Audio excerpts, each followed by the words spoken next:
We are following the latest developments in the Gilroy Garlic Festival shooting investigation, getting our closest look at the fence line, where investigators say the shooter cut his way through and snuck in. It's located behind the stage where the shots rang out. This created a crime scene spanning several acres, and some people who scattered when those shots rang out are facing a new challenge. Some vendors who escaped with their lives are now worried about their livelihoods. KPIX 5's Len Ramirez reports some are temporarily out of business. Len? That's right. That's because the Gilroy Garlic Festival for the last 3 or 4 days has been on lockdown as a crime scene, although late word coming in this afternoon that status could be changing. So the vendors have not been allowed to get back in to get their stuff, and so that means that potentially tens of thousands of dollars worth of merchandise is still sitting out there on the tables and in the booths, potentially getting ruined.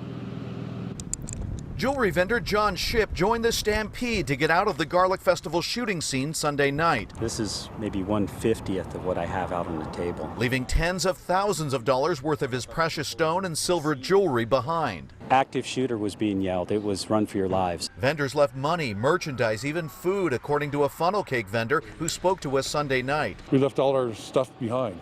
I don't have my wallet or my ID or nothing. You know, my son didn't have his shoes on. They never dreamed that they'd still be without their belongings. We thought it might be all calm in a couple of minutes and we could go back, but we never anticipated 3 or 4 days. The Garlic Festival grounds are still a crime scene on lockdown by the FBI as the investigation continues. Officials have been tight-lipped about when the festival grounds will be reopened, but vendors worry the delays could knock them out of next weekend's shows and cost them thousands more. My plight is nothing compared to those who were killed or injured. But, you know, it's another day, and for me, you know, this is my kids' college education. This is my retirement.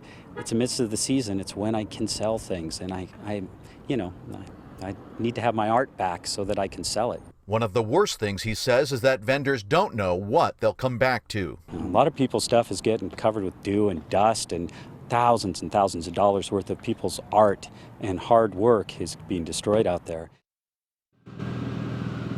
Now, just within the last hour, we did receive a text from one of the vendors who said that a limited number of folks will be allowed back into Christmas Hill Park this afternoon, and then other vendors will be allowed in tomorrow, but it will be for a limited time and under police escort. Reporting live in Gilroy, Len Ramirez, KPIX 5.